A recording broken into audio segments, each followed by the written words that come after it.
Hi hello viewers, welcome to ఆకాశం Andhra news. YS Sharmila గారు ఒక ప్రెస్ మీట్ పెట్టి కొన్ని సంచలనమైన ఆరోపణలు, నెక్స్ట్ కొన్ని వాస్తవాలను, తన అభియోగాలను తెలిపారు. అసలు ఏంటి ఏమైంది స్కిప్ చేయకుండా వీడియో చూడండి, చూద్దాం. ఏపీ ఎన్నికల ఫలితాలపై వైఎస్ షర్మిల రియాక్షన్. చంద్రబాబుకు సలహా. చంద్రబాబు నాయుడు గారికి సలహా ఇచ్చారంటే ఏంటో. ఏపీ ఎన్నికల ఫలితాలపై ఏపీ కాంగ్రెస్ పార్టీ అధ్యక్షురాలు వైఎస్ షర్మిల స్పందించారు. నిన్న రిజల్ట్స్ పైన ఆవిడ స్పందించారంటే ఏపీ ఎన్నికల వైసీపీ ఓటమి, టీడీపీ గెలుపుపై ఎక్స్ వేదిక తన అభిప్రాయాన్ని తెలియజేశారు. ట్విట్టర్ వేదికగా ఆవిడ తన అభిప్రాయం తెలియజేశారండి. ఎన్నికల్లో కడప లోక్సభ నియోజకవర్గం నుంచి షర్మిల బరిలో నిలిచారు. యాక్చువల్ గా ఈవిడ కడప లోక్సభ ఎన్నికల నుంచి ఎంపీగా బరిలో నిలిచారు. అయితే 3వ స్థానికే పరిమితం అయ్యారు షర్మిల. వైఎస్ అవినాష్ రెడ్డి కడప ఎంపీగా గెలుపొందగా టీడీపీ అభ్యర్థి భూపేష్ రెడ్డి 2వ స్థానంలో నిలిచారు. సో అవినాష్ రెడ్డిని యాక్చువల్ గా అక్కడ గెలిచేశారు. ఇక ప్రాంతాలు, సామాజిక వర్గాల అతీతంగా ఓటర్లు టీడీపీ కూటమికి జైకొట్టారు. దీంతో టీడీపీ 135, జనసేన 21, బీజేపీ 8 సీట్లు నియోజకవర్గాల్లో విజయం సాధించాయి. లోక్సభ నియోజకవర్గాల్లోనూ టీడీపీ 16, జనసేన 2, బీజేపీకి 3 చోట్ల గెలుపొందాయి. కొన్ని చోట్ల 16, 3, 2 మొత్తానికి ఏంటంటే కూటమి దిశగా వాళ్ళైతే నెగ్గారంటండి. వైసీపీ కేవలం 4 ఎంపీ సీట్లకే పరిమితమైంది. ఎన్నికల్లో కాంగ్రెస్ పార్టీ బోని కొట్టలేదు. కాంగ్రెస్ ఆంధ్ర రాష్ట్రంలో బోని కొట్టదు కదా, ఇంకా రాదు కూడా, రాసి పెట్టుకోండి. పోటీ చేసిన అన్ని స్థానాల్లో ఆ పార్టీ అభ్యర్థులు పోటీ కూడా ఇవ్వలేకపోయారు. ఇక ఏపీ కాంగ్రెస్ అధినేత వైఎస్ షర్మిల కూడా ఘోర పరాజయం పాలయ్యారు. సో నిన్న షర్మిల గారు కూడా అనుకున్నంత స్థాయిలో మినిమం ఫలితాలు అయితే ఏం రాలేదంట. సో కొంచెం ఘోర పరాజయం ఎదురైందంట. ఈ నేపథ్యంలో ఆంధ్రప్రదేశ్ ఎన్నికల ఫలితాలపై వైఎస్ షర్మిల స్పందించారు. ఎక్స్ వేదికగా ట్వీట్ చేశారు. రాష్ట్ర ప్రజల తీర్పును గౌరవిస్తున్నాం. గౌరవించబడ్డ తంతా నడ్డి మీద.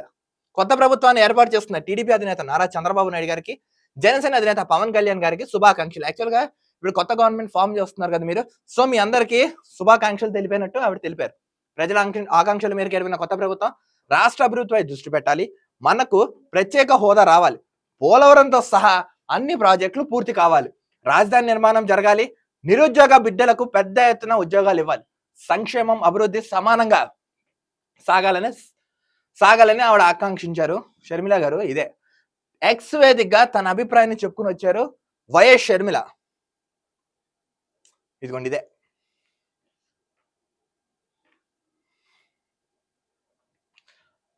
ప్రజలు ఇచ్చిన ఇంత పెద్ద మెజారిటీతో ముందుకు ఎలా అడుగు వేయాలో, రాష్ట్ర భవిష్యత్ కోసం ఆలోచన చేసి ప్రత్యేక హోదా కోసం కట్టుబడితేనే, అన్ని విభజన హామీలకు కట్టుబడితేనే కేంద్రంలో ప్రభుత్వం ఏర్పాటుకు మద్దతు ఇవ్వాలని డిమాండ్ చేస్తున్నాం. మొత్తం కాబట్టి ఏంటంటే విషయస్ తో పాటు ప్రభుత్వానికి కొన్ని సలహాలు, సూచనలు ఇచ్చింది. మీరు కేంద్రంతో సఖ్యంగా ఉండండి, రాజధాని నిర్మాణం చేయండి, ప్రత్యేక హోదా తేయండి. నెక్స్ట్ ఏవైతే రాజధాని విషయంలో కాకుండా ఆంధ్రప్రదేశ్ జరిగిన నష్టాన్ని క్లియర్ గా ఒక డేగ కన్నేసి పెట్టి మీరందరూ చూడండి అని కొన్ని సలహాలు, సూచనలు ఇచ్చింది. ప్రజల పక్షాన పోరాటం చేస్తూ జనం గొంతుగా మారిన కాంగ్రెస్ పార్టీ ఇక మీద కూడా రాష్ట్ర ప్రజల పక్షాన నిలబడుతుంది. ప్రభుత్వాన్ని ఎలక్షన్ ఎండగొడుతుందని ట్వీట్ చేశారు షర్మిల. మొత్తానికి ఏంటంటే కడప లోక్సభ నియోజకవర్గం నుంచి కాంగ్రెస్ తరఫున నిలబడిన షర్మిల ఆశించిన మేరకు విజయం సాధించలేకపోయారు. యాక్చువల్ గా ఈవిడ ఒక మెజార్టీ మ్యాజిక్ ఫిగర్ అనుకున్నారు, బట్ రాలేదు. అక్కడ ఏకంగా 3వ స్థానంలో నిలిచారు. అయితే షర్మిల పోటీతో వైఎస్ అవినాష్ రెడ్డి మెజారిటీకి మాత్రం భారీగా కోతపడింది. అవినాష్ రెడ్డి నెగ్గాడు, బట్ భయంకరమైన మెజారిటీ రాలేదు. ఎందుకు? షర్మిల గారు అడ్డుపడ్డారు. ఇది మాత్రం వాస్తవం.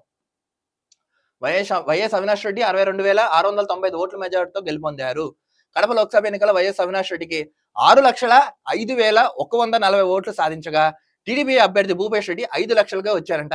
షర్మిలకు 1,40,000 ఓట్లు మాత్రమే వచ్చాయంట. ఆల్మోస్ట్ ఒక 5 lakhs డిఫరెన్సియేషన్ అయితే ఉందంట అక్కడ.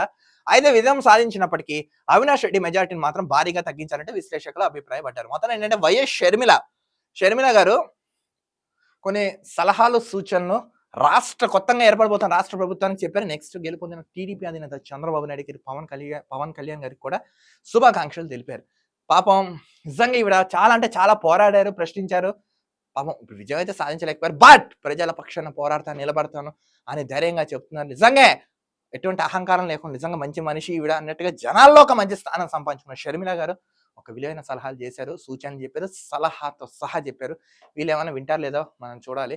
నాకు చేసి చంద్రబాబు నాయుడు గారు వింటారు, ఎందుకంటే అందరూ వీళ్ళన్న జగన్ లా మాత్రం ఎవరు ఉంటారు కదా. మొత్తానికి ఏంటంటే షర్మిల గారు మంచి సలహా ఇచ్చారండి. గ్రేట్, కంగ్రాచులేషన్స్ మీకు కూడా మీరు చెప్పినందుకు. థ్యాంక్ యూ సో మచ్ అండి. మరో వీడియోతో కలుద్దాం. అంతవరకు చూస్తున్నాను ఆకాశం Andhra news. This is Dilip signing off.